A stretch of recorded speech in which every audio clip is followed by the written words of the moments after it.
Voici la correction de l'examen de chimie en 5e de ce Noël 2014. Alors, la première partie de l'examen concernait de la nomenclature. Donc, il fallait donner un nom ou deux noms pour les différentes molécules ici. Donc, quand on a un H dans le début de la molécule, c'est que c'est un acide. Alors, quand il y a du soufre, c'est sulf quelque chose. Alors, le suffixe, la fin du mot des acides, peut être de trois sortes. Ric, re ou hydrique. Quand il n'y a que l'atome de soufre ici et pas d'oxygène, on appelle ça hydrique. C'est de l'acide sulfhydrique. Alors, certains m'ont répondu sulfure hydrique, j'ai accepté, mais c'est sulfhydrique.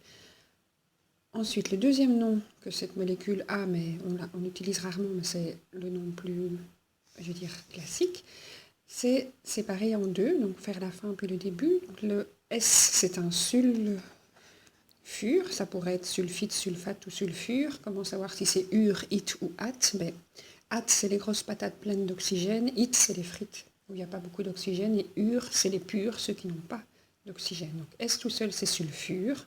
Et puis l'avant de la molécule, c'est sulfure d'hydrogène. Donc ça, c'est les deux noms. Quand il y a un acide, il y a le nom classique des acides et le nom plus théorique, on va dire. Alors, Cr2O7 est pété, donc il faut de nouveau le faire à l'envers. Dichromate, il y a deux chromes, et il y a énormément d'oxygène, donc c'est du di pour 2, ici le 2. Chrome at, beaucoup d'oxygène, CH7, de platine. Alors, le platine fait partie des métaux qui ont plusieurs valences, donc il faut préciser sa valence entre parenthèses.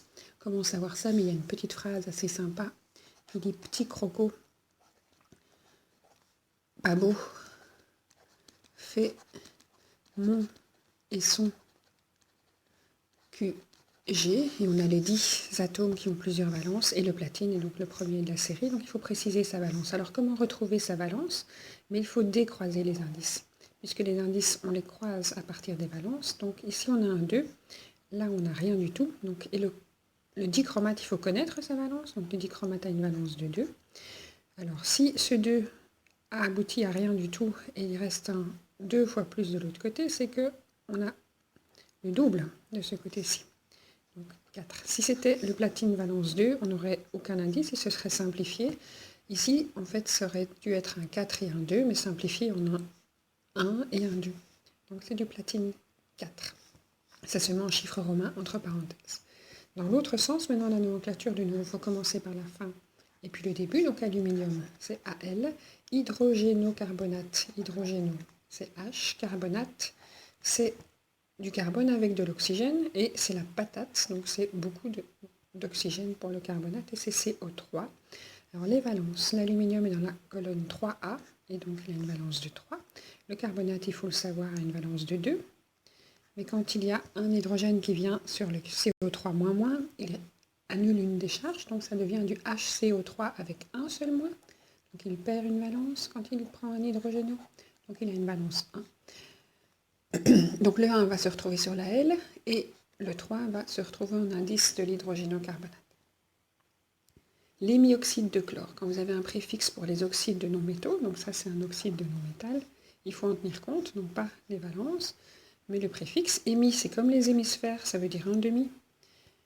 Hémisphère sud et nord de la Terre. Et on fait le petit dessin du bonhomme avec l'oxygène au-dessus et les jambes qui représentent le non-métal. Donc hémioxyde de chlore, on met dans l'ordre non-métal et oxygène.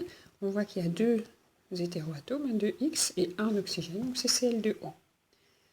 Ensuite, un petit peu de notions de base de la chimie, les ions, les contenus des ions, les concentrations, les grandeurs. Voilà, alors quand on vous dit qu'un atome est constitué de nucléons et d'électrons, c'est vrai. Les nucléons représentent en fait les deux éléments du noyau, les neutrons et les protons. Et donc dans un atome, il y a un noyau avec des protons et des neutrons qu'on appelle les nucléons, et autour des électrons. Donc oui, on a bien tout ce qu'il y a dans un atome, les trois particules, les électrons, les protons et les neutrons qui sont dans l'atome. Deuxième proposition, c'est la charge négative qui apparaît sur un atome résulte de la perte d'électrons. Là, il y a quelque chose qui ne va pas. Quand on perd des électrons, on est positif. Et si on a une charge négative, on a gagné des électrons. Donc, deux façons de corriger ça. Soit on dit une charge positive qui apparaît résulte de la perte d'électrons, ou alors on garde ça et on change ici en disant un gain. Donc on garde la charge négative qui apparaissent sur un atome résultent d'un gain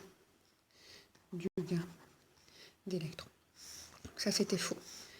La concentration molaire désigne le rapport entre le nombre de moles et le volume de la solution. Ben oui, c'est ça qu'on a vu. On doit faire ça. Donc fois Vs dans ce sens-là, divisé par Vs dans ce sens-là. Donc pour obtenir C, c'est N divisé par Vs. Et donc ça, c'était vrai. La dernière était vraiment un petit peu méchante, je crois.